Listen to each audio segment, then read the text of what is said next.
We've got just what you need right here at Femi Wash Media. Call it the Midas Touch and you wouldn't be wrong. Let us record, produce, mix and master your audio like nobody does. Reach us on our contact today for the best quality job.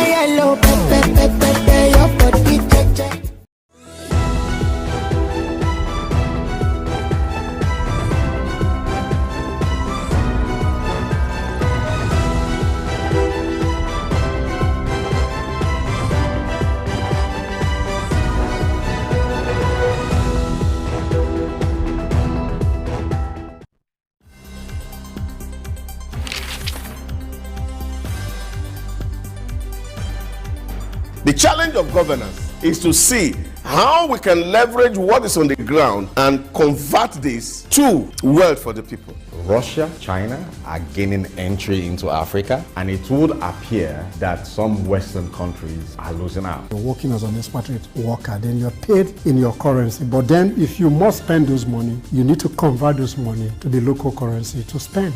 For Social Security to work, we need to know exactly how many we are. We don't have a precise number.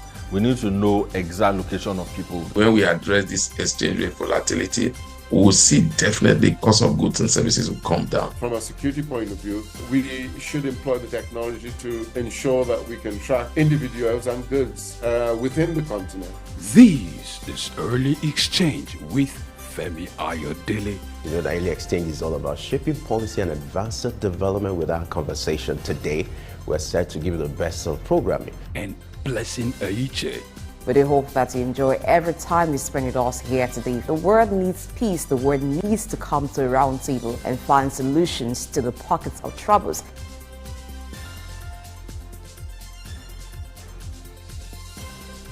Early Exchange, shaping policy, advancing development.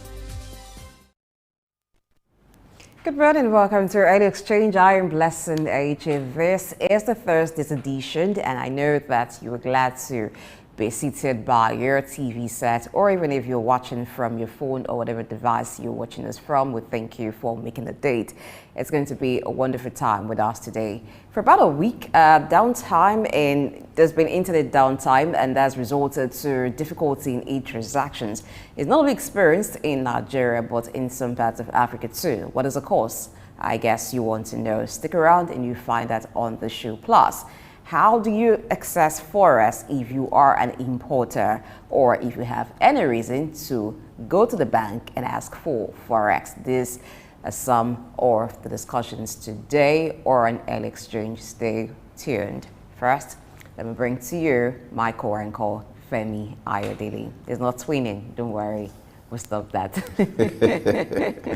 Good morning. How are you today? I'm good. Good to see you again. Yeah, I'm happy. It's a great day. Today is March 21st. The month is almost gone. It's almost gone. You know how time flies. Yeah, that's it. All right. Glad to know you're there for us. Glad to know you are joining us this morning on your favorite program. Another time for us to discuss issues related to business, finance, and the economy. Don't forget, your voice can be heard on this program. All you just have to do is to join us on our social media platform. Now, let's set the ball rolling with news update as we switch over to the newsroom now.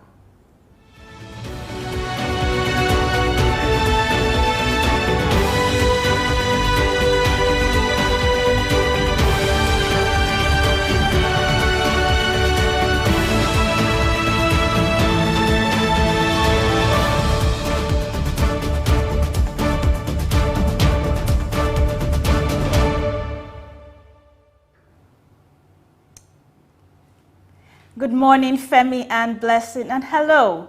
Welcome to News Update on SOUQ News. I am Lavina Emma.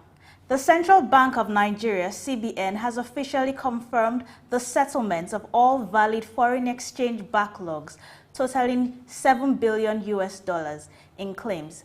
Acting Director of Corporate Communications, Hakama Sidi Ali, revealed this development in Abuja yesterday, stating that the Apex Bank recently disbursed $1.5 billion to settle obligations to bank customers effectively, clearing the residual balance of the forex backlog. Additionally, independent auditors reviewed these transactions to ensure the legitimacy of claims, with any invalid transactions promptly referred for further scrutiny. The forex backlog and the Nigerian economy affirming the rigorous forex backlog to restore credibility and the independent process to undertake these obligations.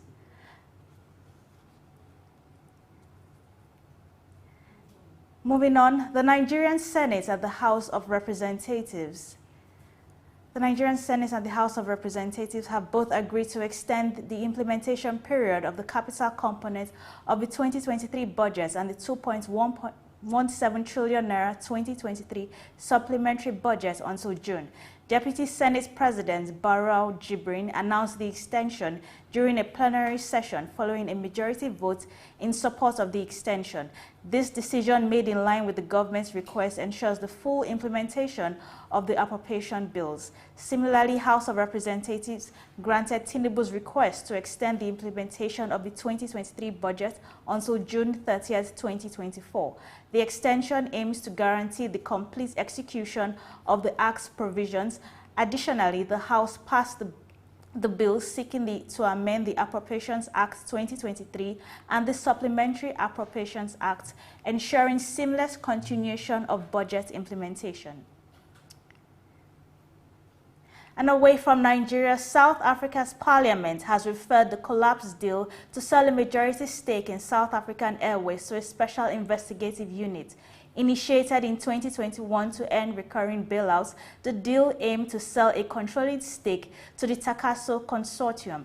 Public Enterprises Minister Pravan Gordhan acknowledged the sale last week, which prompted the Parliament's Portfolio Committee on Public Enterprises to involve the Special Investigating Unit for accountability. The Transparency government ruled out further financial assistance to the country, opting for full state ownership and exploring new financing avenues. Despite financial challenges imposed by the COVID-19, the minister assured employees of job security and the company's financial sustainability for up to 18 months. And in the Middle East, Saudi East energy giant Saudi Aramco says the company is to increase gas output by 60% by 2030. This was revealed by the company's executive president for strategy and corporate development, Ashraf Gawazi, at an energy conference yesterday. The oil company recently halted plans to expand oil output capacity and is focused on developing unconventional gas fields similar to the U.S. shale fields in the kingdom. The company has also said it is looking at opportunities to invest in liquefied natural gas projects abroad.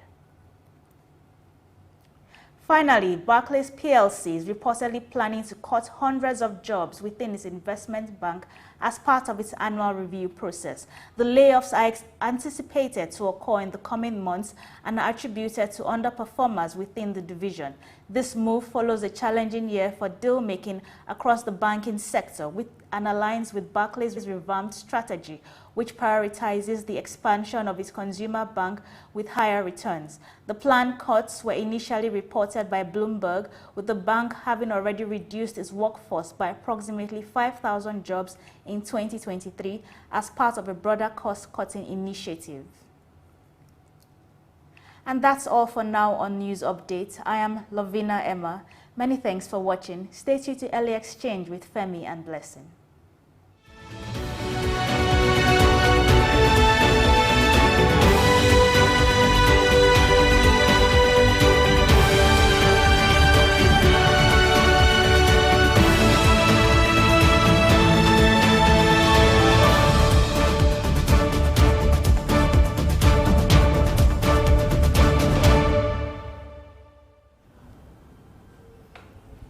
All right, thank you, Lovina, for giving us the latest development across the globe.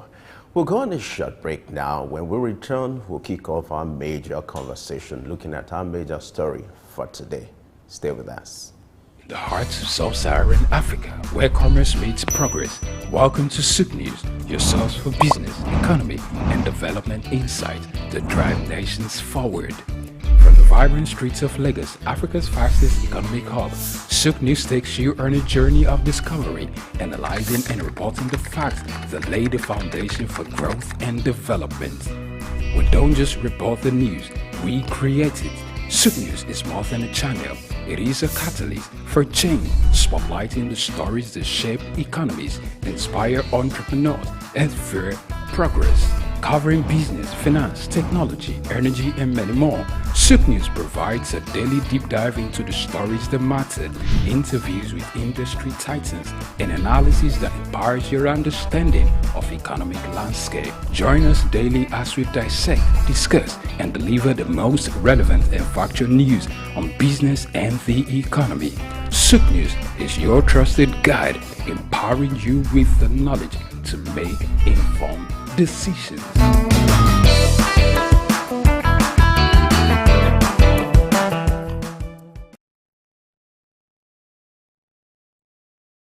We've got just what you need right here at SOUQ Media. Call it the Midas touch and you wouldn't be wrong. Let us record, produce, mix and master your audio like nobody does.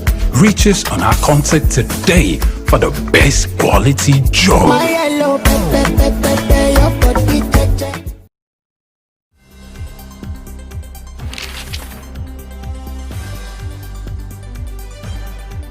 The challenge of governance is to see how we can leverage what is on the ground and convert this to wealth for the people. Russia, China are gaining entry into Africa, and it would appear that some Western countries are losing out. You're working as an expatriate worker, then you're paid in your currency. But then if you must spend those money, you need to convert those money to the local currency to spend.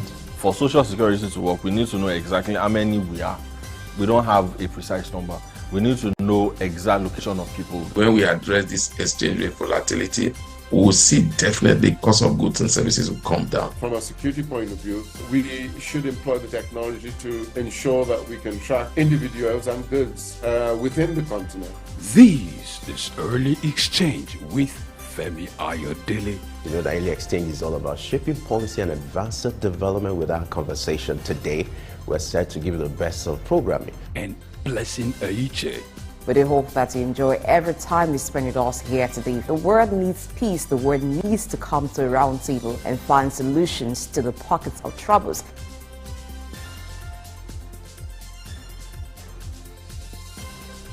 Early Exchange, shaping policy, advancing development.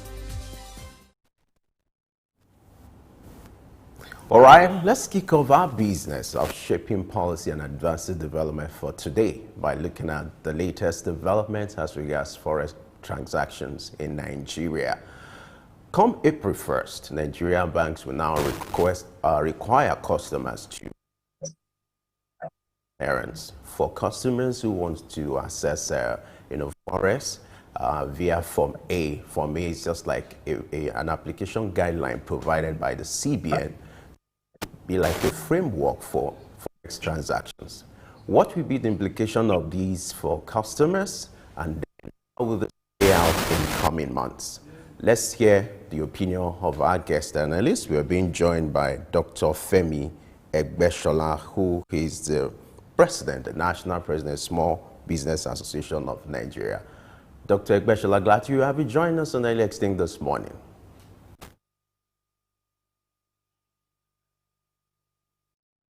It's been a while. Have you joined us, Dr. Egbeshola? Yes, quite some time.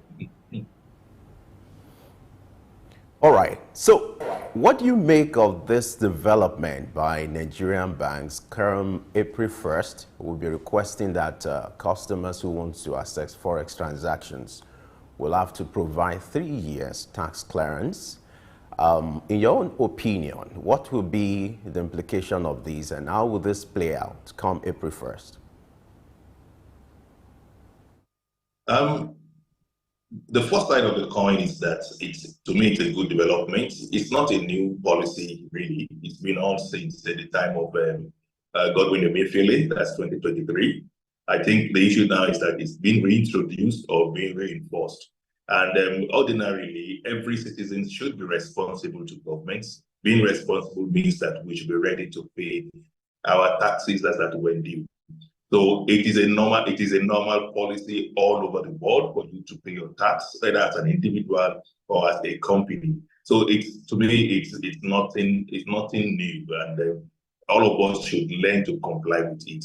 But beyond that, being Nigeria where we are here, there's always issues with certain policies. So some of the issues that may arise from this is because many state governments are not compliant enough when it comes to policies like this. You expect that when you go for your certificates, your tax certificates, you would want it to come out within days or hours. For example, at the federal level, FIRS makes it possible for you to apply for your TCC online. You can go online and apply for it, and you get your certification online also.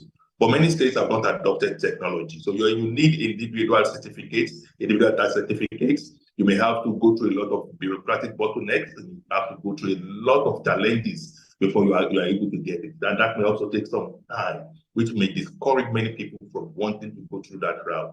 And what would that implication be? It will mean that many more people may end up turning back to the black markets. We'll have more influx of those who need FX back to the black market. And of course, when more people are going to the black market, it also means that our naira will continue to depreciate and depreciate the more. So as CBN is coming with this policy again through the banks, we expect that they should have firm up the structure in the states so that getting TCC will be seamless and will take no time.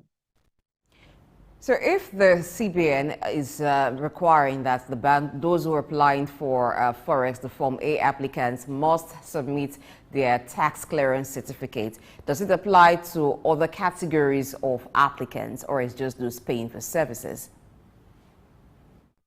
It applies to everyone that needs FX in the Nigerian bank.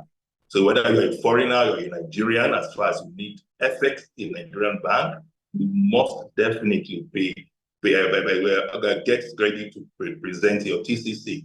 As a company, whichever company it is, whether it is foreign owned or Nigerian owned, it is mandatory by law for you to pay your tax. And paying your tax also means you will have your tax certificates. So it's a normal process, and it is done everywhere in the world, so it's not new. But the process, the structure in place, and the monitoring, it's what we need to begin to look at. Now, the concerns on the part of some of these customers is putting this in place, will you not further, cause what you call bottleneck or delay in accessing forex or engaging in forex transactions? And then, like you rightly said, for some of the states that do not have technology to drive this process, what can be done to avoid this kind of bottleneck that may arise come April 1st? Well, we will have expected that before the reintroduction of the policy, the authorities in place will have worked with all the tax stakeholders, both state and the federal level, to ensure that technology is adopted into tax processing, such that it will be seamless for everybody to apply for tax and get their tax certificates in no time and at an affordable rate.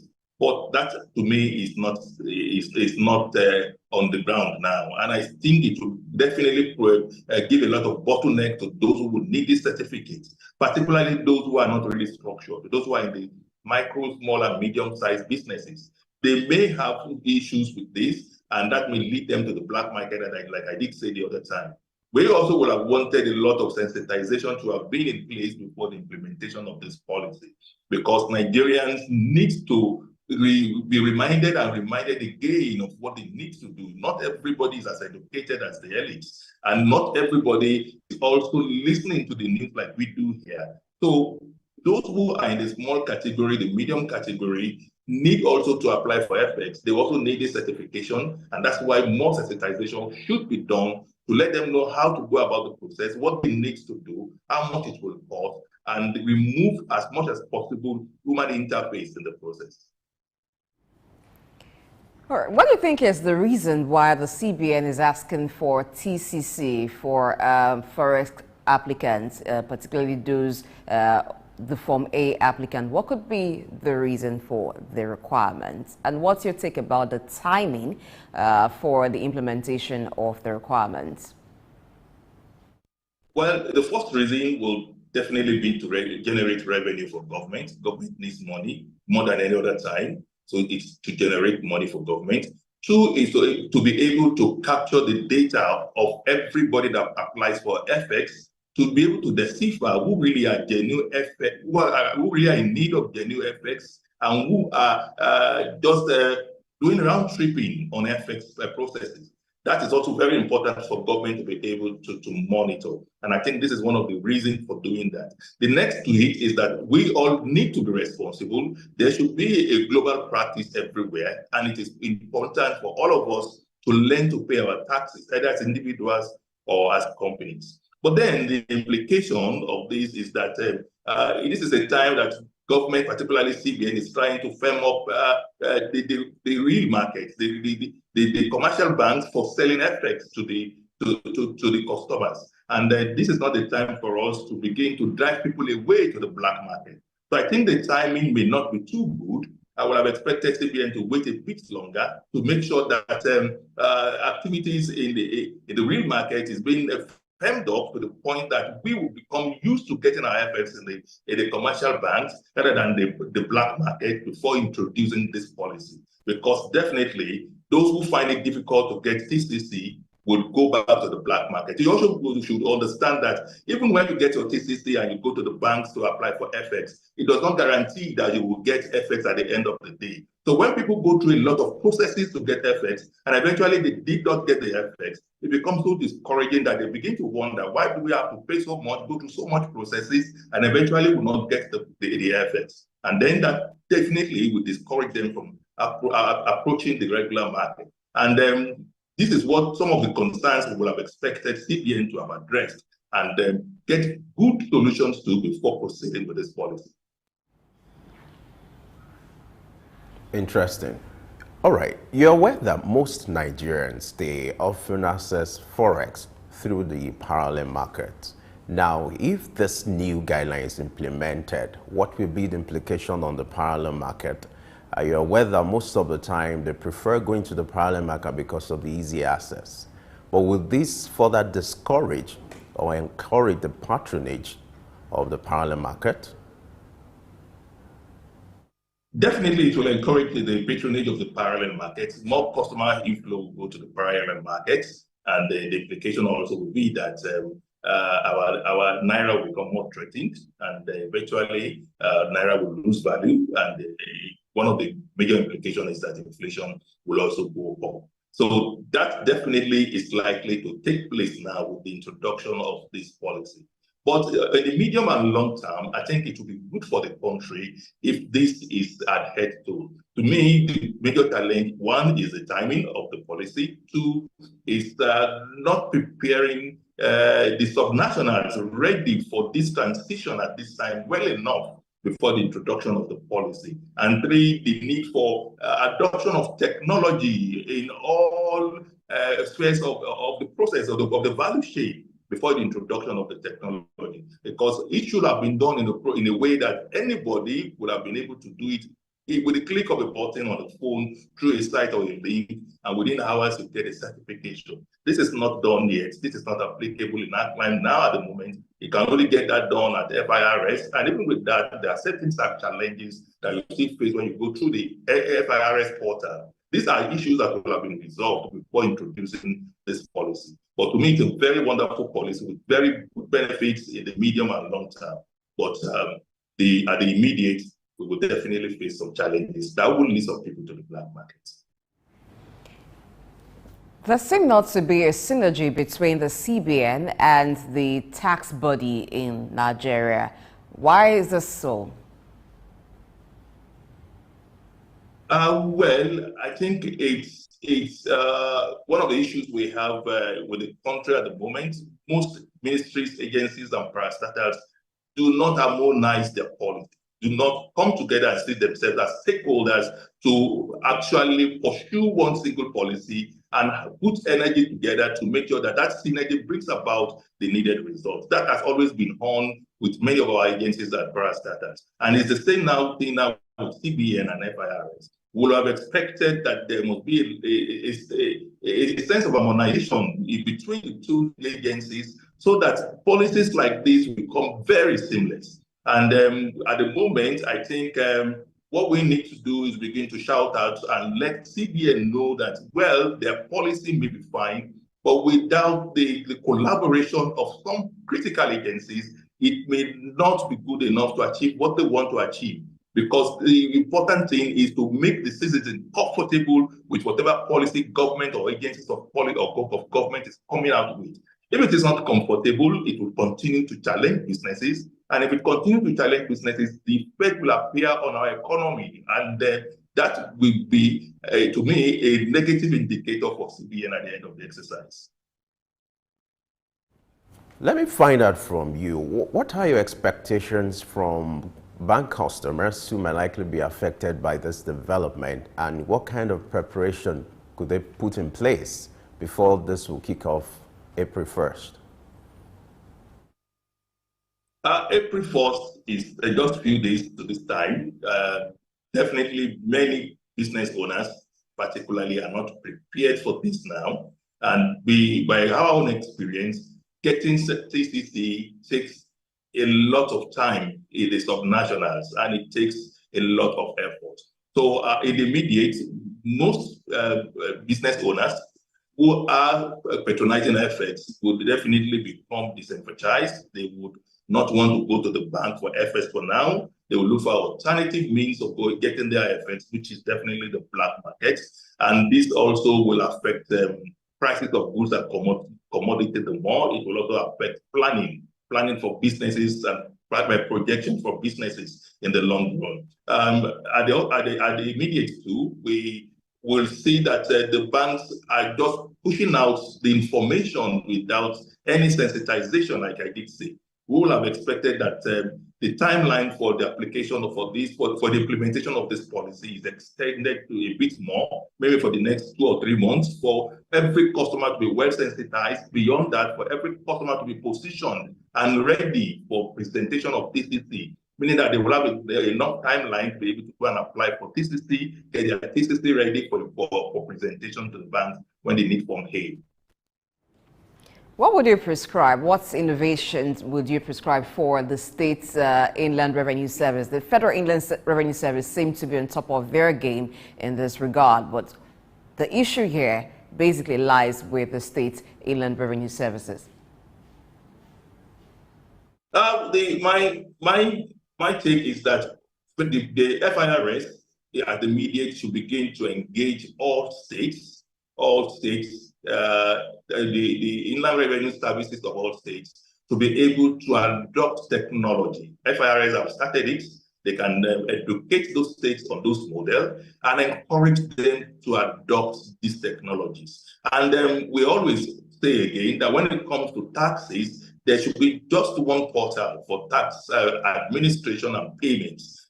The FIRS too should be able to encourage states to have one portal for this so that it will become easy for anybody to apply for whatever taxes that they need in the states, including the TCC. And then beyond that also, we'll expect that FIRS should be able to have certain learning models that they can pass to the state. Learning models are important teaching tools for subnational to be able to adopt when it comes to issue of technology.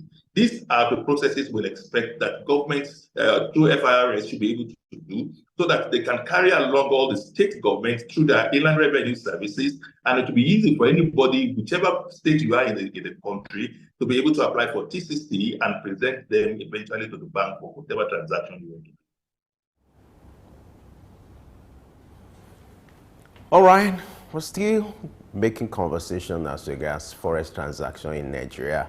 Let's go on a short break now. We'll be right back to continue our conversation with our guest analyst. Stay with us. We've got just what you need right here at Femi Wash Media.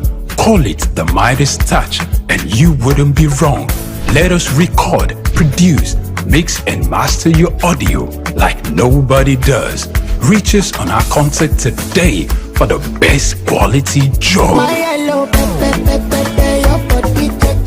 My name is is Veronica Nkechi Eze. Charles Abana. My name is Professor Martins Emeje. Professor Sylvester Odion Akaine. Keep watching SOUQ News TV, the best news channel online. It's elevating, it's enlightening, it's educating. Muhammad Ali found this truth in Africa. Rumble in the jungle. I swear the king is humble. Jesse Jackson, O.J. Simpson, this is black history. Andrew Young visit Africa in the late 60s. Legend, Bob Marley make the life different. Martin Luther King and Malcolm X are big names. They fought for black Americans in the old days. We need same revolution in our own ways. Michael Jackson, Janet Jackson, Mr. Jay-Z, Snoop Dogg, Dr. Dre and Eddie Murphy. American prosperity ain't complete with African poverty. It's legendary Idris Abdul Karim, and you are on to SOUQ News. You don't touch that dial. In the heart of sub-Saharan Africa, where commerce meets progress. Welcome to SOUQ News, your source for business, economy, and development insight that drive nations forward. From the vibrant streets of Lagos, Africa's fastest economic hub, SOUQ News takes you on a journey of discovery, analyzing and reporting the facts that lay the foundation for growth and development. We don't just report the news, we create it. SOUQ News is more than a channel. It is a catalyst for change, spotlighting the stories that shape economies, inspire entrepreneurs, and fuel progress. Covering business, finance, technology, energy, and many more, SOUQ News provides a daily deep dive into the stories that matter, interviews with industry titans, and analysis that empowers your understanding of economic landscape. Join us daily as we dissect, discuss, and deliver the most relevant and factual news on business and the economy. SOUQ News is your trusted guide, empowering you with the knowledge to make informed decisions.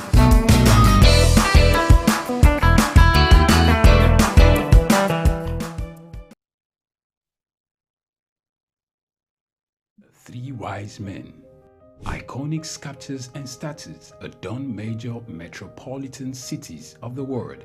In Lagos, Nigeria, the statue of three men designed to depict the state's cultural heritage and to usher in visitors and tourists into the ever-accommodating center of excellence is no doubt an astounding work of art.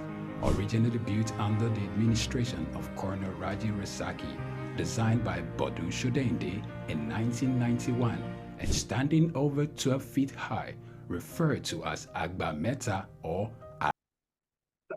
We've got just what you need right here at Femi Wash Media. Call it the Midas Touch and you wouldn't be wrong. Let us record, produce, mix and master your audio like nobody does. Reach us on our contact today for the best quality job.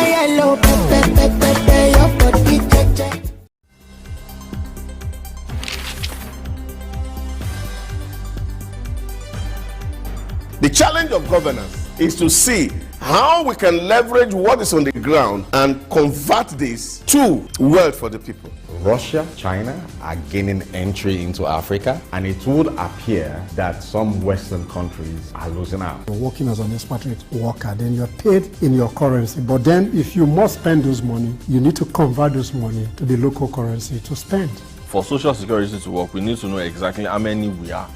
We don't have a precise number.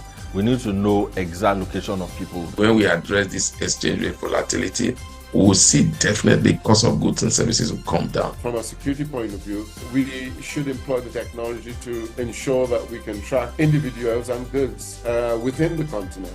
This early exchange with Femi Ayodele. You know, the early exchange is all about shaping policy and advancing development. With our conversation today, we're set to give you the best of programming. And Blessing Aiche. We do hope that you enjoy every time you spend with us here today. The world needs peace. The world needs to come to a round table and find solutions to the pockets of troubles.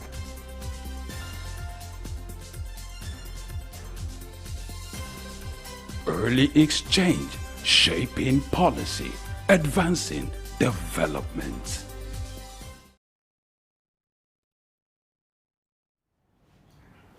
Let's get to know you're still with us on Early Exchange, and we're looking at the current requirements as made a policy by the CBN regarding those who would need Forex for service payments. So the new requirement is that those who would require Forex for service payments, which fall under the category of Form A applicants, they would need to present tax clearance, 3 years tax clearance certificate in order to do so. And we'll still have Dr. Gbeshola talking with us on this via Zoom. Thank you for staying with us, Dr. Gbeshola. Thank you. Let's look at those services under Form A application. Basically, it's for payments of services such as school fees, technical fees, dividends, airline tickets, loan repayment, judgment debt, personal home remittance, PTA, BTA, and many others like that. Is this also to discourage Forex for those purposes, the use of Forex for those purposes? Well, I don't think it is to discourage the use of Forex for those purposes. Rather, it is to discourage those who are round tripping along that process in the value chain. There are so many people applying for Forex, but just for the purpose of using it as their own personal business, selling it back to the black market for the people to come and repurchase. The presentation of your TCC now will in a long way be able to up that practice for us to always pay our taxes. And when we had the issue of tax, most of the things we do, to me, it's good. It makes us responsible, and that will also make us be able to demand from government the more what they also should do for us as government to citizens. Like you rightly said, you know, the demand for FX in Nigeria is on the high side. But I would like to find out from you, why do you think we have this development, and what can be done to control this kind of trend in Nigeria? Well, it's because of our taste for imported products. Most of the things we consume there are imported, and you know you need FX to get them down here. That's one. Two is the fact that even the manufacturing companies here depend to source their inputs, their raw materials from foreign countries. And when they need to source raw material from foreign countries, they also need FX. The way around that is that government should begin to encourage, and until government begins to address this issue, there will continue to be need for Forex. This is a time for us to begin to preach and walk the talk of patronizing locally made products and services. If we begin to do that, less stress will be on the Naira, and it will help to reduce the demand for Forex. So, according to analysts at Goldman Sachs Group Incorporated, Citigroup Incorporated, and Standard Chartered PLC, they see the Naira advancing by 25% against the challenge over time. Now let's address the issue of FX backlog. The present CBN, the present administration inherited about $7 billion, different claims, both included the ones that were verified and the ones that weren't verified. The CBN has made it bold to say that they are going to handle the ones that are verified. Now, how do you avoid this kind of situation where you have FX backlog, amounting to about $7 billion? And what are the lessons here for Nigeria, even for Nigerians as well? Well, the reason for a number of this backlog is because of our appetite for foreign products and foreign services. Most of us want to bring in imported products to the country, and that's what many of us want to patronize. Most of us want to travel for our educational purposes, for our recreational purposes, for our health issues, and that's why we are having this volume of backlog. And what the lesson there is that we need to begin to work on our economy, we need to begin to work on our infrastructure, we need to begin to work on the structures and institutions in the country, so that Nigeria don't want to go through that route because they know there is a punishment or a punitive measure for it. Then the next to it is that this percentage that is allocated for them to sell, is it in tandem with the demand, the forex demand in the country? If it is not in tandem with the forest demand in the country and the demand overshoots supply, you will definitely see that Nigerians will find every means and way to get what they need. And that will also promote more of black markets and then more of illicit practices. It will promote more of corruption along that value line. And that's one of the things that CBN you should begin to address now if they want their policy to achieve its intended targets. Okay, how will you assess the efforts and policies being put in place by the CBN to stabilize the Naira? And there are some analysts who have predicted that the Naira is going to rise sharply before the end of the year. What's your take on this? Companies, business owners will be able to plan. Investors will be ready to invest more in the country. So I think that those policies are in the right direction. Yes, there are inconveniences here and there. Yes, the timing may not be right. Yes, there are some particular sectors that will be negatively impacted. But in the long run, I foresee that it is going to have very positive effects on the economy, where it will also help investors to see Nigeria as a destination point. And it will help to promote locally made products, which to me is very key. So let's look at the parallel markets again. So at a time that the CBN asked that the parallel market do not sell above the profit margin of 1%, it said it would sell to them at 1,300. But currently we see that the Naira exchanges to the dollar at around 1,600 Naira. So what do you think is the reason for the fluctuation, and it's the very sharp fluctuation in the price of the dollar to the Naira? I think it's still the issue of the market. Market drives exchange rates. As much as CBN tries to stabilize the exchange rate, more depends on the volatility of the market. If the demand is much more than the supply, it will be very difficult for CBN to peg any price or to peg a percentage that a BDC should sell to the customers. So a lot needs to be done to begin to stabilize the Naira from the back end. CBN needs to work from the back end to stabilize the Naira first. It is when they stabilize the Naira that some of this policy will have higher rate of success. Without that, it will be difficult for us to be able to peg Naira at a particular rate or at a particular percentage for sale. That will be very, very difficult, and that's what is playing out at the moment. Now, let's revisit the decision by the CBN to float the Naira. What has been the impact of that in the last few months? Do you see that making any impact now? Has it yielded any development, talking about the strength of the Naira? Well, it does. We have seen the effects, definitely, both positive and negative. Let me start from the negative. It has driven inflation so high. Goods and services are very expensive now, and that has led to a lot of issues. Some organizations have folded up because of this.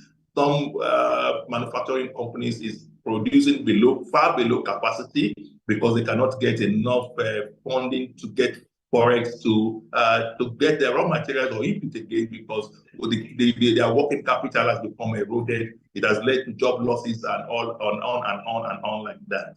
But coming to the positive side of it, it makes us to begin to see need to look inward. We must now begin to see how we produce what we eat, how we produce what we need. And that is already happening. A lot of backward integration are now happening in many industries. I can tell you for free that a lot of organizations, particularly manufacturing companies, are mapping a larger amount of their budget to backward integration. How they can begin to use input in Nigeria to replace the raw materials that they are importing into the country before. And it is working fine. And in a short while, you will discover that it is going to pay us at the end of the day, because our products will become more cheaper when this is being done. It will create more employment. There will be a lot of technology transfer, and a lot of people will be engaged. Micro, small business owners will be engaged along the value chain. The next to it is that it makes our product now competitive in the global market. Because our naira is falling, so to speak, we now have a product so cheap in the global market that it becomes easier for anybody to want to patronize goods or commodities or services coming from Nigeria because it is cheap. And that is also good for us. It brings in FX. Beyond bringing in FX, it helps to standardize our product and then spread our product all over the world, which in the long run will bring a lot of patronage to Nigerian companies and help the micro, small, medium companies to upscale to bigger companies. That is exactly what we need to grow the economy. So that I am seeing at the moment, and in the long run, I foresee that this will have a larger scale in the entire states of the Federation. In line with looking inward and trying to find out what Nigeria can substitute, what about trade within Africa? How would that help? Yes, it is also, to me, an advantage, so to speak, because what is happening in the global market is also happening in the continental market now. Some of our members went for an exhibition in Gambia. They went for an exhibition in Gambia about 2 weeks ago. You will be surprised that within 1 day, they sold everything they went with. These are products that are expected to be sold in a period of 2 weeks. But within 1 day, they sold it. Why? Because it was so cheap to the citizens there and to the people that came to the exhibition to patronize them. Those products became so cheap compared to other ones coming from other African countries. And this is because the value of our naira and our exchange rates, not just to the euro and dollar now, but to the local currencies of these African countries. And that to me promotes a lot of trade. So in that light, what government needs to do to support that is to open up our policy to encourage export, even in the continental level. After African free trade zone area should be promoted, such that it will be easier and seamless for anybody to transact businesses in goods and services across every different country in Africa. And if that is the case, you will discover that it will promote our economy a lot and grow the SME ecospace. Now, we hardly are able to buy products coming from other African countries because they are as expensive as those coming from overseas. They are very expensive. And you know, the consumer capital is being eroded at the moment. Their disposable income is eroded, so they cannot afford to buy expensive products or services. So that means that they will want to go for cheaper ones. Which one is the cheaper one at this time? Those that are locally produced here. It's an advantage for us. Every SME should begin to see how they can take this advantage at this time and maximize profit and upscale, while government too should work on policy that will make it easier for us to now begin to export either to African countries or to the global world. And now let's get back to your constituency now, which has to do with the small business owners in Nigeria. You are the national president. I'd like you to give us or paint a picture of what small business owners are going through now, looking at the fluctuation in the market, you know, the exchange rate and inability to access forex. Give us a picture of what an average small business owner in Nigeria is going through right now. I must tell you, this is one of the toughest times in the history of doing business in the country. It's so tough to the extent that quite a number of businesses have closed shop. According to our own research, 10% of MSMEs in the data of the country have stopped doing business. Many more that are still doing business are hailing. They are working less than their capacity, making losses, not profits. And the sad part of it is that some abandoned their business and they migrated in the name of Japa to go and do menial work overseas. It is that bad. It is that bad. And we expected so many things that government promised, a lot of promises from government. One of which is the intervention fund that the government promises to give to as handouts to small and medium businesses to support them. If this has come, perhaps it will have helped to cushion the effects of some of these challenges that has not come. We also expect that government will have been able to address myriads of the challenges we have now. One of it is the issue of power. When you remove subsidy from fuel, we then focus on PHCN. So when PHCN is not also available, it becomes a big challenge. because if you want to use your fund to go and fuel your generator, it erodes you of all your profit. Power is not yet fixed, and it is even getting worse. It's on and on and on. This issue of tax that we have discussed today is another big challenge for SMEs, and we are not getting any ray of light at the end of the tunnel yet. So it's discouraging. It's discouraging to those of us who are players in this particular sector at this time. But beyond that, some of us are also looking forward to some of the benefits that this policy will have at the end of the day in the medium and long term. We are looking at the possibility that Nigerians eventually will begin to imbibe the culture of patronizing locally made products. And if that begins to happen, it will increase our sales somehow. We're also beginning to see how we can integrate locally made raw materials into our production input instead of depending on imported ones. Because if it is challenging for big corporations to get FX, it is much more for us who are in the SME sector. It's very, very difficult for us to get FX. I'm not telling you for free that most of our members depend on the black market for their FX. And when you get the FX from the black market, it's definitely more expensive than that in the commercial market. And when you now get it from the black market, you now want to compete with the bigger companies that go to the commercial market. How will you be able to be competitive with pricing? Your price will definitely be far and above that of the bigger companies. And the bigger companies are able to produce more quantity at the time. They have more facility to produce with. So how do you now survive when you cannot compete with pricing, compete with production capacity with these bigger companies? It means that companies in the MSME space may die because the competition will be so stiff for them to survive in. And again, inflation has eroded our working capital. What a particular amount can buy before, it buy about half or less than that now, meaning that our production capacity also is reduced to what we used to do before. That has led to job layoff. It has led to shrinking of our businesses, and also it led to shrinking of our profits also. And we all want to grow. We don't want to shrink. But that's the reality now. So we expect government to begin to rejig some of these policies that can incentivize this sector. We expect government to begin to look at how they can intentionally and strategically grow the SME sector in such a way that they would take their place that they should be, which is the engine of growth of the economy. Statistics show that we contribute 50% to the GDP. I'm sure that will have dropped significantly, and that should be a concern for government. The statistics also show that we employ 97% of all the jobs in the country. If we employ 97% of all the jobs and that particular sector is challenged now, it should also be a great concern to the government. So all hands should be on deck to see to it that this particular sector is revived and is made vibrant to be able to play the role they are expected to play. Femi Egbeshola, thank you so much for your time with us on the show. We do hope that quickly there will be light at the end of the tunnel, and we'll get to that tunnel quickly too, because the SMEs do need to survive for the economy to grow. Thank you so much, and thank you for your time, and thank you for the advocacy you are doing in the SME space. Thank you.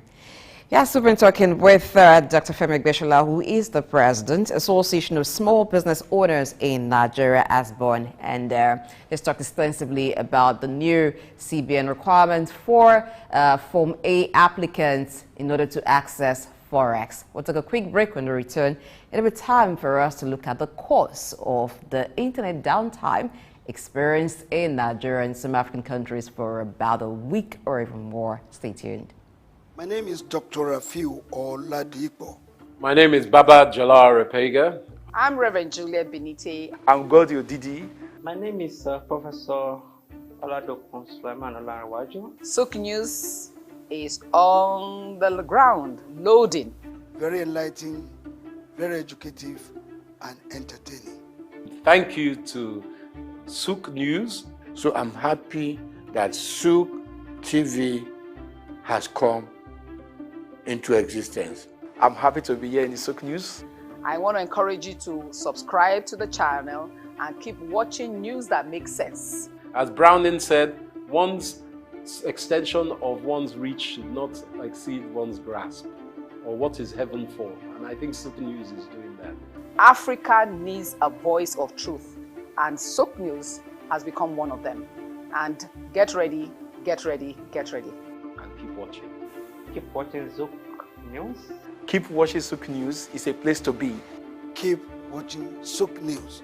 In the heart of sub-Saharan Africa, where commerce meets progress. Welcome to SOUQ News, your source for business, economy, and development insight that drive nations forward. From the vibrant streets of Lagos, Africa's fastest economic hub, SOUQ News takes you on a journey of discovery, analyzing and reporting the facts that lay the foundation for growth and development. We don't just report the news, we create it. SOUQ News is more than a channel. It is a catalyst for change, spotlighting the stories that shape economies, inspire entrepreneurs, and fuel progress. Covering business, finance, technology, energy, and many more, SOUQ News provides a daily deep dive into the stories that matter, interviews with industry titans, and analysis that empowers your understanding of economic landscape. Join us daily as we dissect, discuss, and deliver the most relevant and factual news on business and the economy. SOUQ News is your trusted guide, empowering you with the knowledge to make informed decisions. To be his. My name is Etemari Glover. Naomi, well done, and shout out to SOUQ News. Shout out to SOUQ News. I want to encourage everyone to keep watching SOUQ News. Shout out to SOUQ News, and yes, tune into them. Keep watching SOUQ News. They are one in town. Hey, we're watching SOUQ News. Keep watching SOUQ News. Keep watching SOUQ News. Catch them on YouTube and all social media channels. Hey, my name is Frank Edowo, and I'm imploring you. No, forget that. I am forcing you, coercing you to always stay tuned to SOUQ News for your news requirements.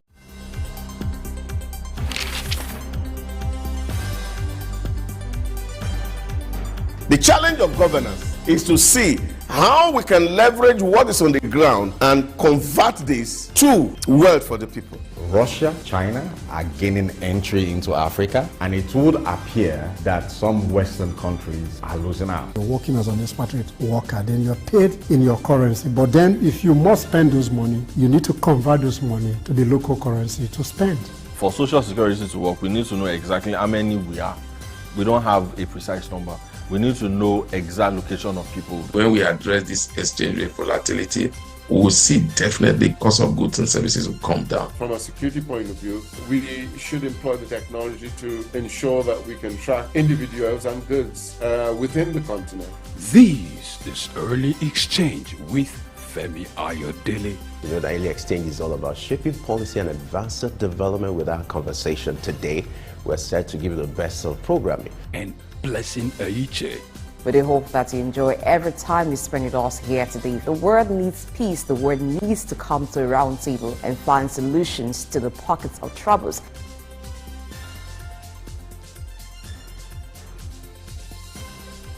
Early Exchange, shaping policy, advancing development. All right, it's the Early Exchange where we shape policy and advance development. You're aware of the internet disruption that happened a few weeks ago. Precisely, that started March 14. And as a result of that, businesses has been thrown into confusion. Many Nigerians are wondering what actually happened. The information in this happened as a result of the cut in submarine cables. What has been the impact of these on businesses and many telecoms operators who are largely affected by this development? Let's hear what our guest will have to say about this. He's an expert. We're being joined by Ayowande Adalimo. Okay, sorry, Adalimo. Okay, please pardon me for that. We're being joined by Ayowande Adalimo, who is the founder and CEO with 5 Wireless. Glad to have you join us this morning. It's a pleasure being here. Sorry about that. The mix-up about your name, so sorry about that. Yeah, so a lot of people get it wrong. It's Adalimo. Adalimo. Yeah, it's actually a nickname that became a surname. Okay, great. So if you're very familiar with Yorubas, you hear Adalimo Fogun Loto. Yeah. So it's a nickname that became a surname. Oh, great. That's fantastic. It's good to know you're familiar with your root. Great. So let's start with this story. Yeah. Many Nigerians are wondering, what actually happened, because when you talk about submarine, the caught in submarine cables, for people who are not experts like you, for them to understand, I would like you to provide a background and explanation for them to understand what actually happened, where it happened somewhere in the region of Cote d'Ivoire and it affected the part of West Africa and also Nigeria. Give us, as an expert, break it down for Nigerians to understand what happened. So first of all, we need to understand that most of the data we consume are in data centers all over Europe and the US. We are just beginning to build our own capacities here, so we don't have that kind of capacity. Before the advent of the undersea cables, what we used to have are VSAT satellites. So what that means is that someone somewhere in Europe sells internet capacity towards Nigeria to access their services. But with, I think the first cable that we had here was called SAT3. I mean, it's under the NECOM house itself.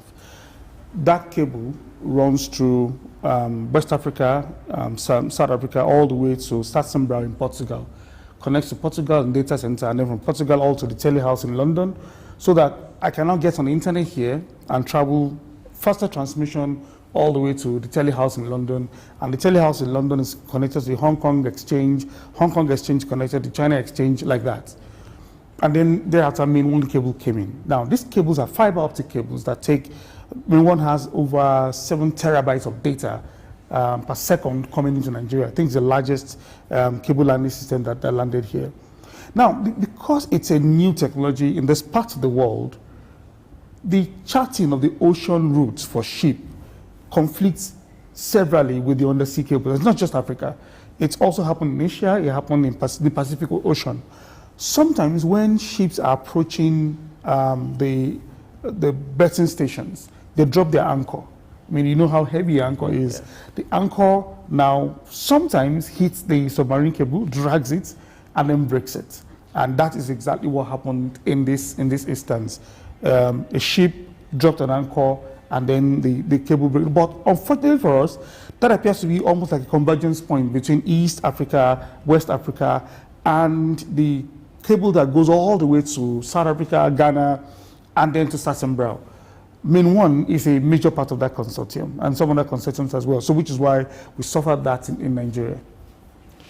All right, so now that the damage happened, what has been the measures to ensure that it's fixed? And we understand that for quite some while now, internet connection has been gradually restored, but not to the extent it used to be. Calls also were affected, and so even banking services were affected. What has been the activity leading to recovery? So first of all, there's a reciprocal agreement amongst the providers, the undersea cable providers. We have about 7 of them in Nigeria. I don't want to mention their names. We have about 7 of them in Nigeria. So they usually have reciprocal agreements for instances like this. And so I would now take capacity from you and take capacity from the other ones, and then I can now serve. So that's the first point of restoration, so that customers can get on with their lives and service can be restored. The second point is identifying what really happened, was it an attack or an accident? That needs to be found out. And because these cables are also they also carry electricity, so it's a very dangerous thing. It takes a while for them to fix it. And once the cable is cut, we say the cable is short. So we need to find newer cables, we need to now reconnect them. It takes a couple of weeks before that is done.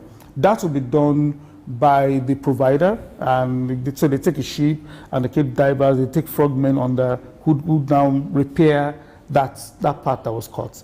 That takes a lot of time. But initially what happens is that they take capacity from other undersea cable providers who are also in Nigeria. Now, there are those who argue that why relying on the undersea cables alone, can't we deploy satellite into this? If that sounds like argument from a layman, maybe you pardon the layman, but what's your own take on that? So satellite technology is a very limiting technology. Number one, you have to travel 23,000 miles into space. So there's something we call latency, the time it takes for you to send data into space and back. Whether it's Starlink or whatever you call them, you receive them with VSAT. right? They're all very small aperture terminals. Now, the interesting thing is all of the satellite systems you have in the world that delivers internet access are powered by fiber at some point. So in Nigeria, as an example, the NIDCOMSAT is powered by main one. So the Earth station is powered by main one. So the fiber goes in there, and then it is now distributed around Nigeria. So satellite is not an option. It's not even a fallback solution. What we need to do is, one, increase our terrestrial capacity. Two, ensure that our services, our local services, are hosted here at our co-location centers, either the one at 21st Century, Min One, or the rest of them. We need to host locally. All our banking software, we need to host locally. We need to ensure that if building a cloud service provision is a lot of money, I don't think the federal government should be putting money into cloud hosting at this moment. But bring the cloud hosts, the Amazons, the Googles, the Ocean One, the Digital Oceans, bring them here, give them incentives to host their cloud here, so we don't have to travel over there to access their services when we can have it here and people can pay in Naira. That way, if there's an undersea cable cut, the impact is minimized on Nigerian businesses. So what will be the role of the NCC, NIDCOMSAT, and even other government bodies to this end, hosting, like you said, locally, the internet solutions? So the NCC, the NIDCOMSAT, well, I don't think NIDCOMSAT has a lot of role to play because that's satellite. But the NCC, NIDCOMSAT, and those who are involved in policy making already have a solution. There's an internet exchange point in Nigeria, and not just one.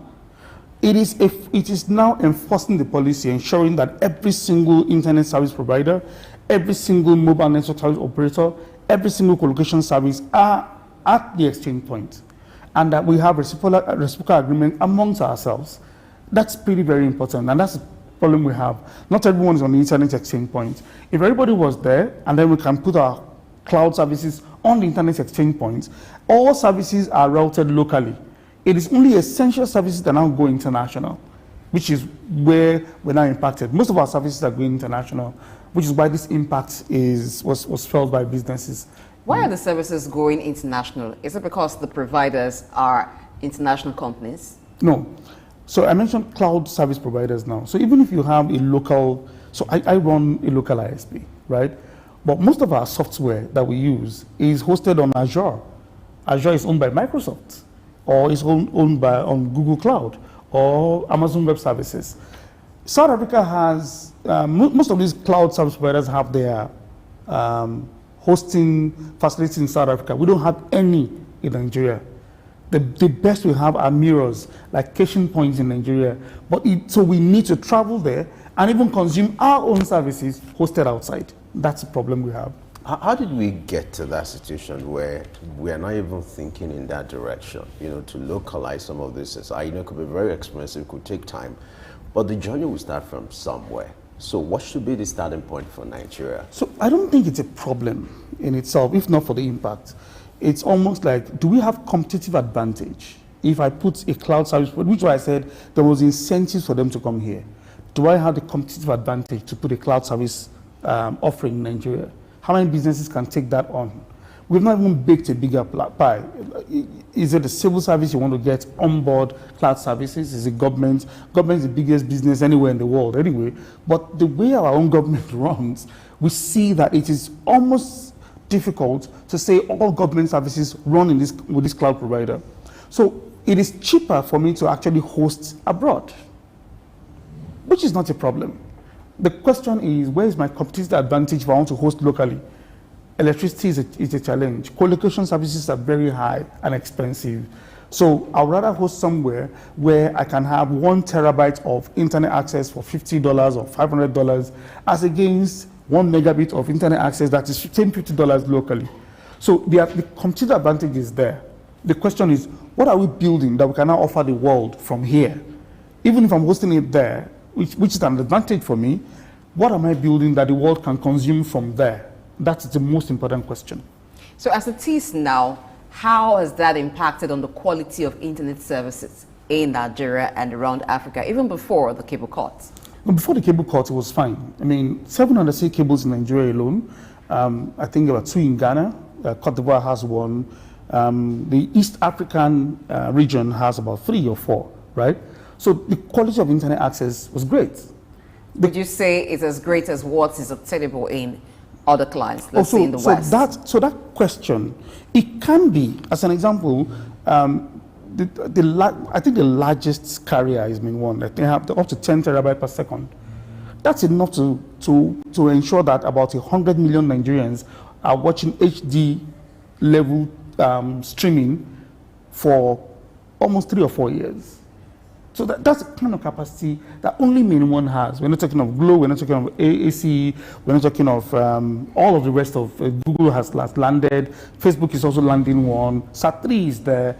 So we're not talking of, if you look at the combined capacity we have, it's well over 30 terabytes per second. That's not the challenge. The challenge is in our terrestrial distribution capacity. We don't have that capacity to deliver to what we call the last mile, to the common man. Let the common man be able to access internet access at speeds comparable to his colleague anywhere else in the world. Ghana is even doing better than we are doing. We are way behind, and it's an infrastructural challenge. It is not a function of the undersea cables. The undersea cables are great, but we have infrastructural challenges locally. That's a problem we have.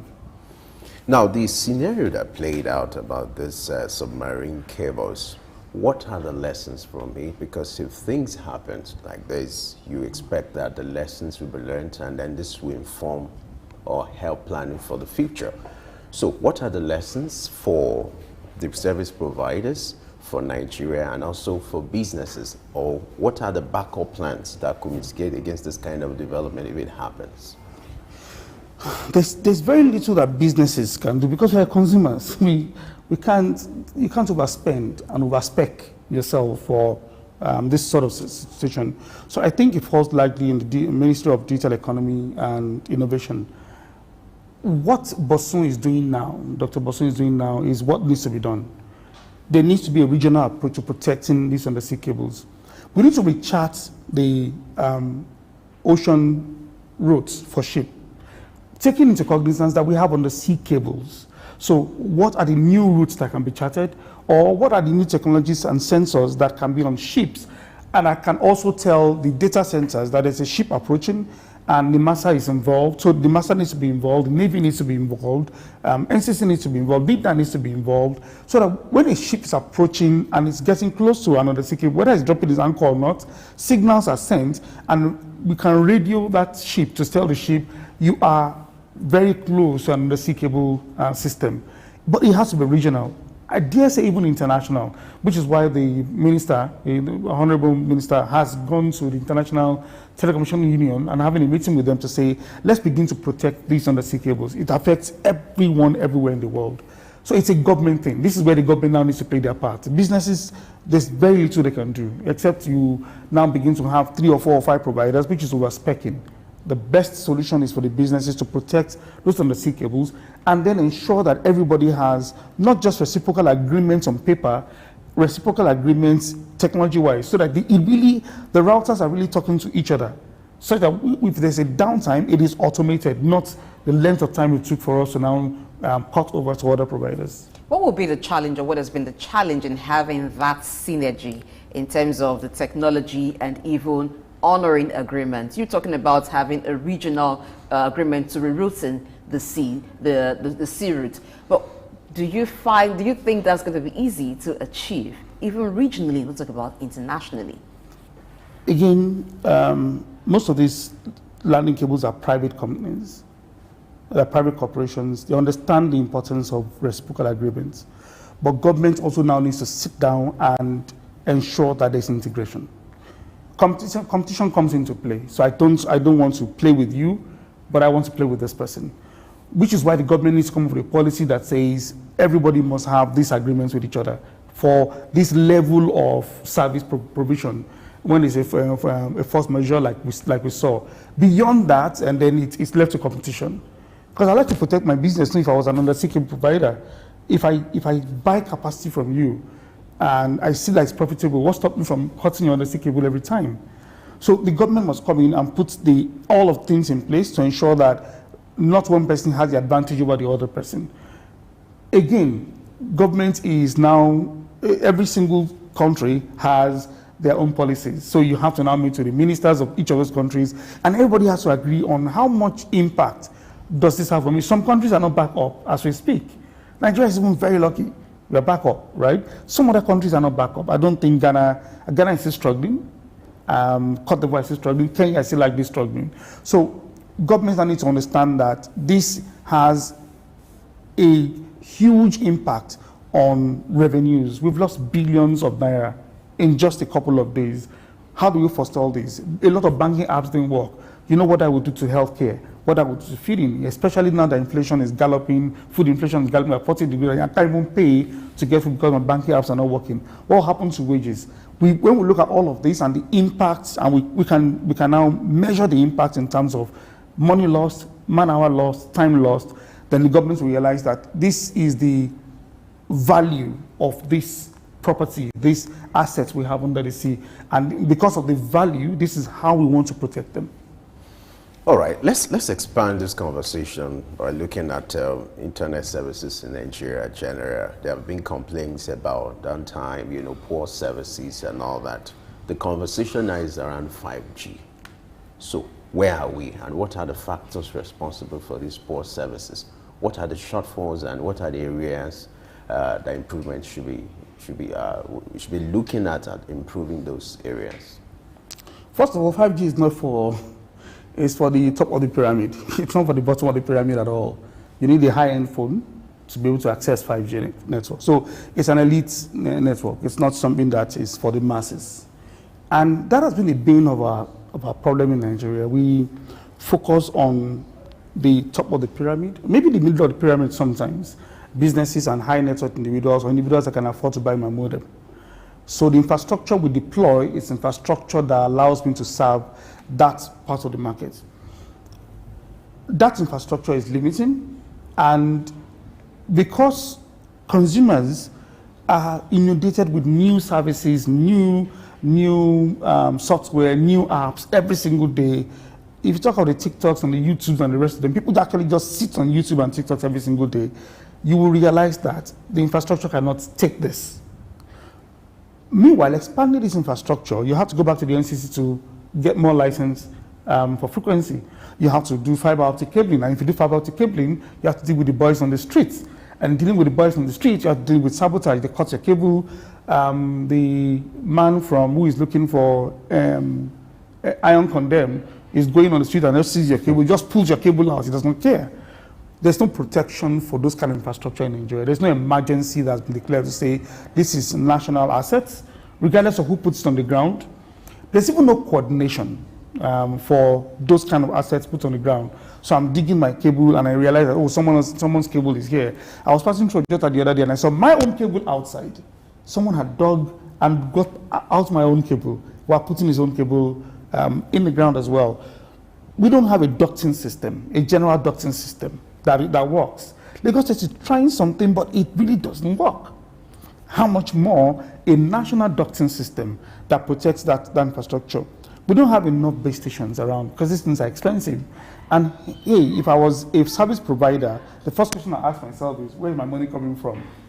Let me just stay in Lagos, Abuja, Port Harcourt, instead of doing the whole of Nigeria where people can afford.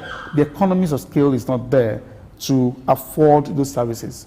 So what we need to do is move away from the marketed technologies for 5G, 4G. These are technologies that the West is marketing to us. I begin to look at what technologies are available and affordable for millions of people to use that will not impact on infrastructure, that is simple to deploy and everybody can access. That's the kind of thing that the government needs to start looking at now. All right, we'll continue the conversation after this time. Just stay tuned. In the heart of sub-Saharan Africa, where commerce meets progress, welcome to SOUQ News, your source for business, economy, and development insight that drive nations forward.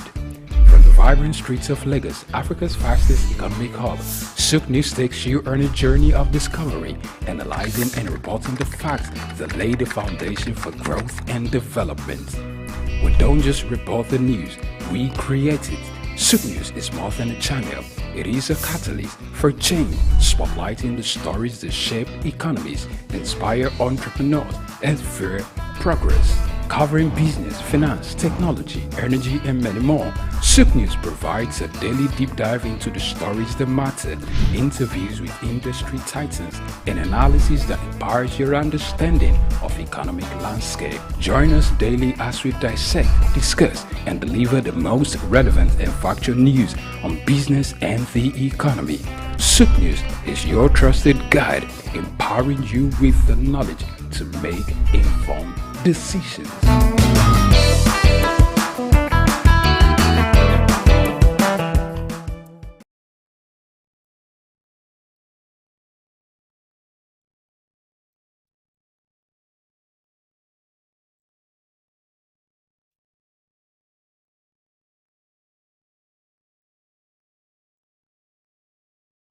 We've got just what you need right here at Femi Wash Media.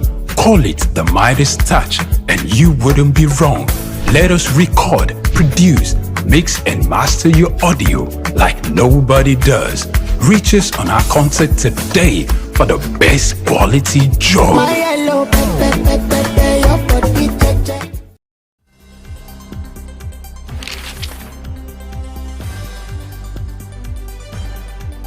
The challenge of governance is to see how we can leverage what is on the ground and convert this to wealth for the people. Russia, China are gaining entry into Africa, and it would appear that some Western countries are losing out. You're working as an expatriate worker, then you're paid in your currency. But then if you must spend those money, you need to convert those money to the local currency to spend.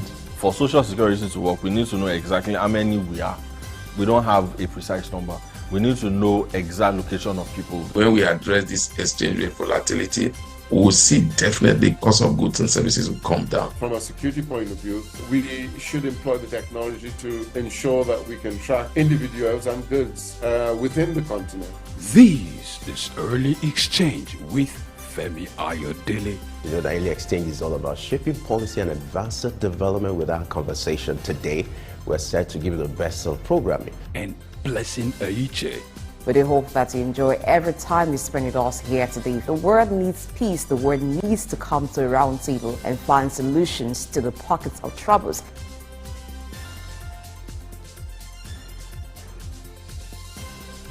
Early Exchange, shaping policy, advancing development.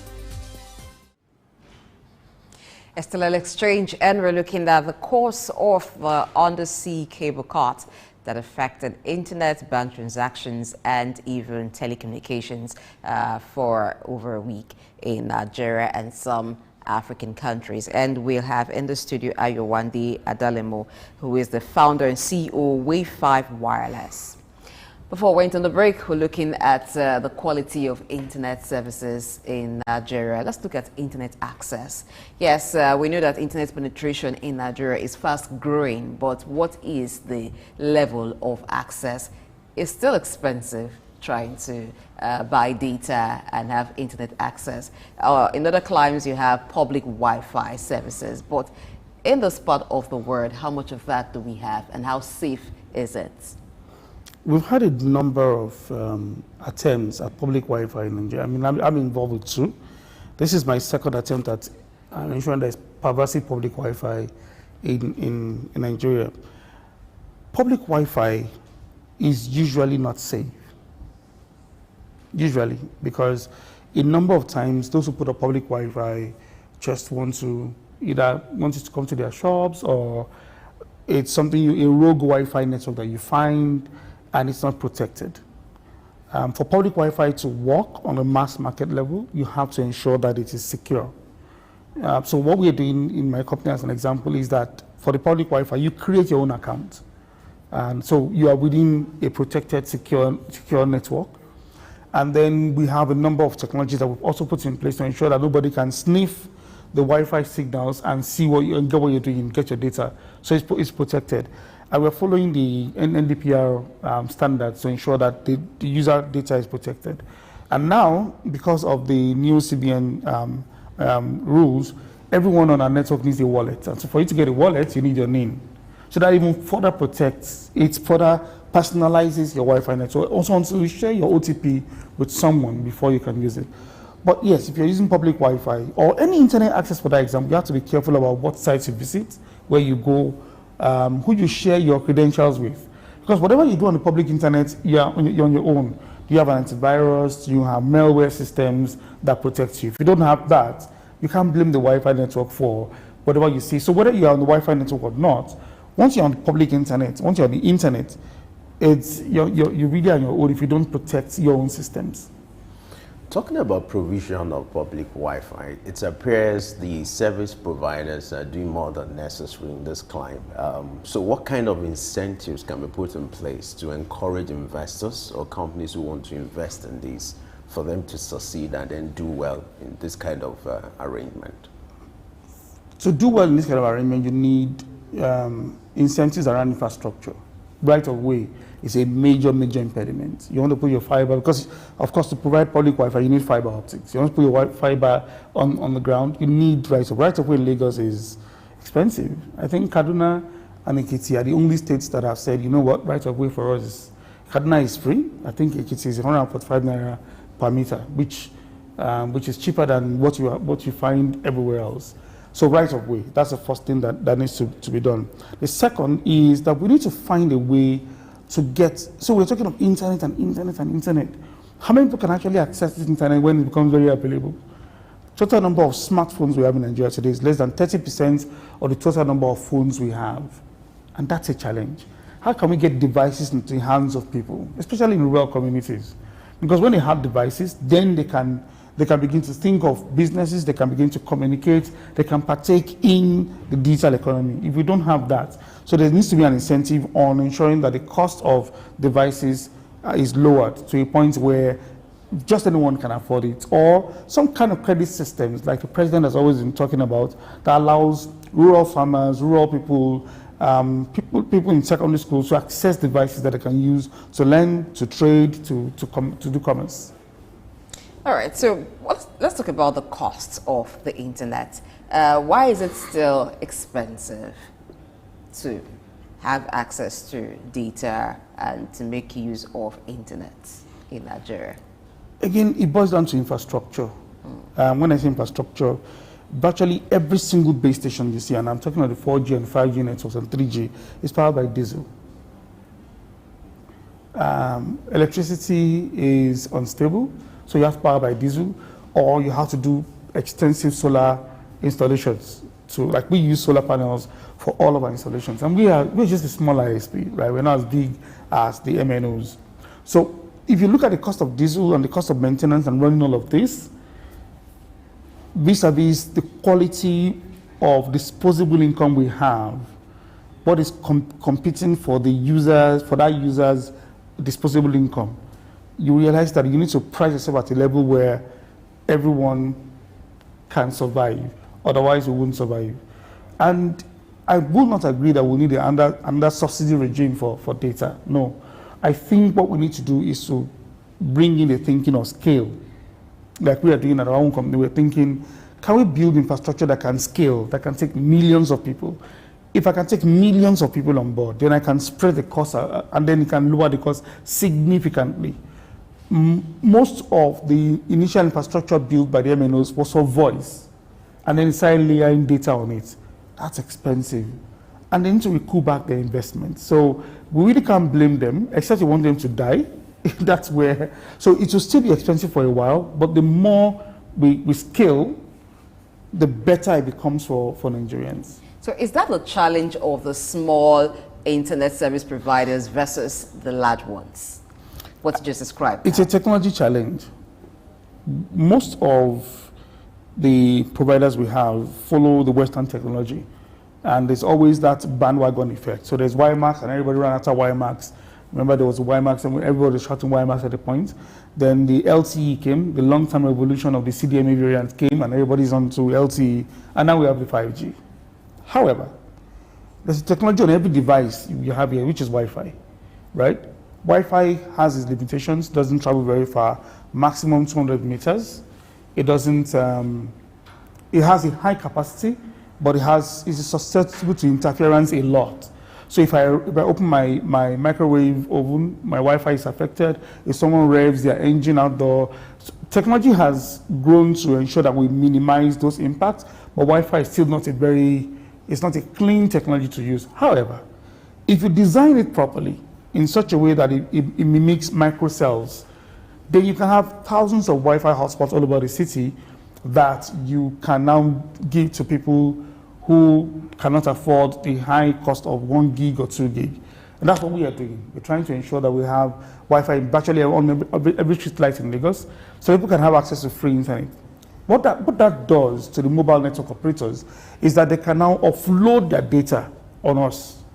So you buy 1 gig from a mobile network operator as an example, but you have free Wi-Fi on us in partnership with them. So that makes the cost significantly lower. So I know that the moment I connect to a hotspot, my SIM changes to the Wi-Fi. It saves me my data. When I get back inside my house, I continue to use the MNO's network. There needs to be that kind of collaboration with ISPs and the MNOs. But a lot of thinking is innovation. You have to innovate around it. If we don't innovate and just following the bandwagon like we do, we're still going to have the same story. Looking at the Nigerian telecom industry, is dominated by the big three. You know them, so I don't want to mention their names because we're not paid. All right, but is there opportunity for new service providers? Is there prospect for them? And why are we not having new service providers? There is an opportunity. I mean, I'm new. Wi-Fi wireless, we just got licensed. But looking at the competition, what's the level of survival? So we don't even have competition in the telecom space in Nigeria. We don't have competition. We simply have a price war, not competition. Competition will come when there's innovation. We don't have innovation. Nobody's really innovating for the bottom of the pyramid. So what do I mean by that? I was having a conversation with the Commissioner for Agriculture. Look at what they're doing in Lagos. The SOUQ that is going on around. But it's been chaotic because you know how Nigerians are. Food is 25% off, everybody rushes there, there's no organization, numbers are written on paper. What if we provide internet access there for the merchants? I don't have to go there. I can stay back at home online, connect to the internet, order my own SOUQ, pay my money online, 25% off. Logistics company picks it and delivers to me. We need to begin to innovate around the use cases for internet access. If we don't innovate around use cases, we could be doing the same price war and we say, oh, there's competition, oh, it's saturated. No, I don't think so. Imagine the other day we saw Benue with mangoes rotting away in Benue. A digital system will have solved that problem. So in the farms, I have sensors that are connected to broadband. The sensors tell me when the mangoes will be ripe, when they'll be ready for harvesting. The harvesting company gets the notification, and there's already an agreement to harvest this number of tons of mango. The processing companies understand that I will get mangoes from this place. I want this species, I want this quality. The quality company like Sun and the rest of them in that space understand that once this transport company picks it and drops it, we can test for quality. It goes to the processing company, it's processed into juice or whatever, and the marketing company takes it and takes it off. All these on digital value chain. But do farmers have access to this?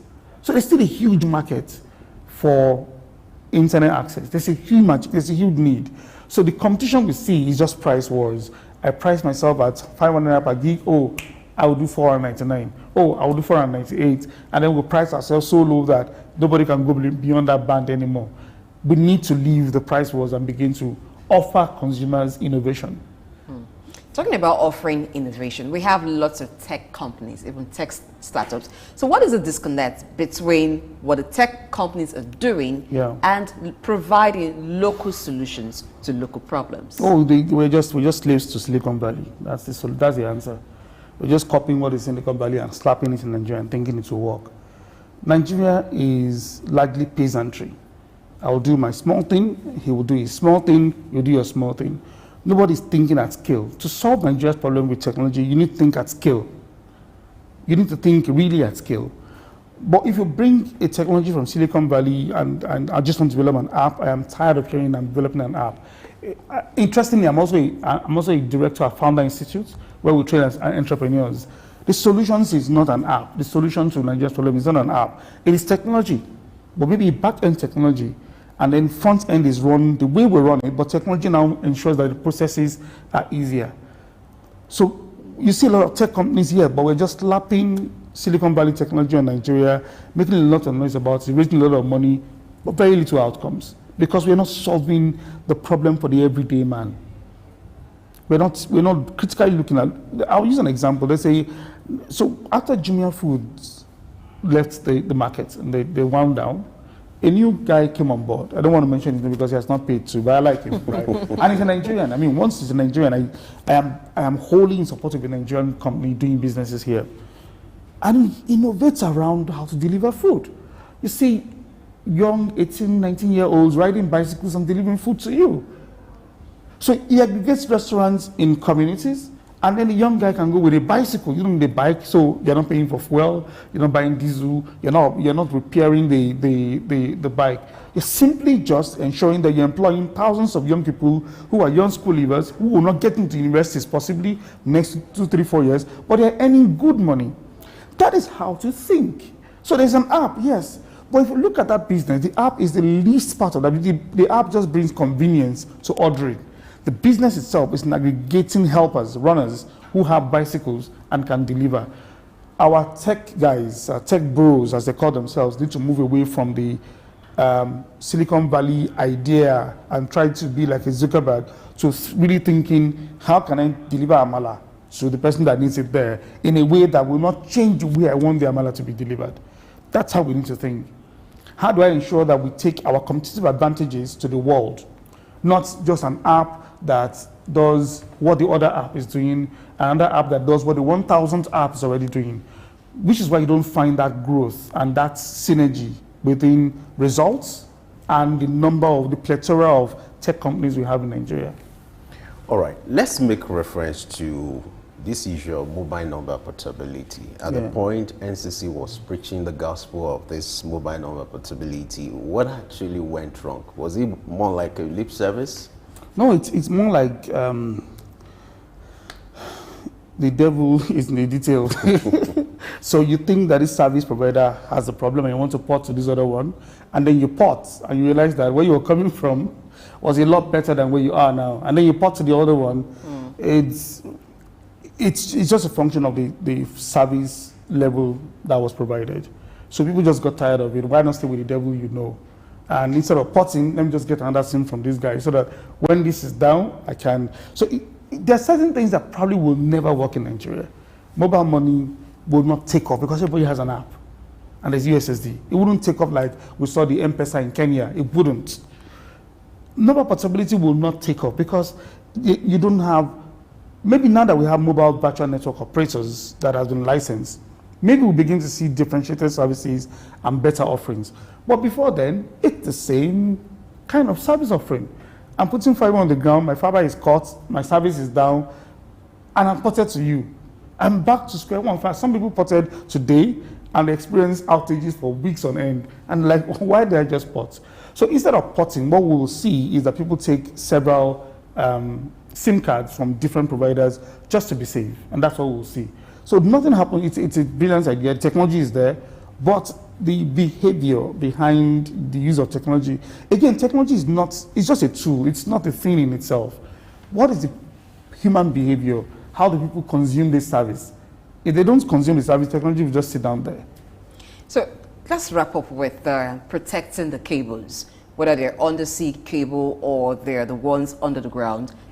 Let's even look at the ones under the ground. You made mention that right-of-way is expensive in Nigeria. So if the companies are paying for right-of-way to have their cables underground, what should be done to protect these cables? And even when the cables are underlaid, should there be some sort of signal or some sort of labeling along that route to let people know that there are cables here? Because sometimes you find maybe it's even road constructions, they are digging, and sometimes you do not know that there are cables under there. They just extract them and they pull them out. What can be done? We need to put a structure behind, like I said, there needs to be a national ducting plan whether the government builds a duct or not, there needs to be a national ducting plan. There needs to be, these are the routes for ducting. If you want to dig yours, these are the routes for ducting. If the government doesn't have the money, we are a poor country now.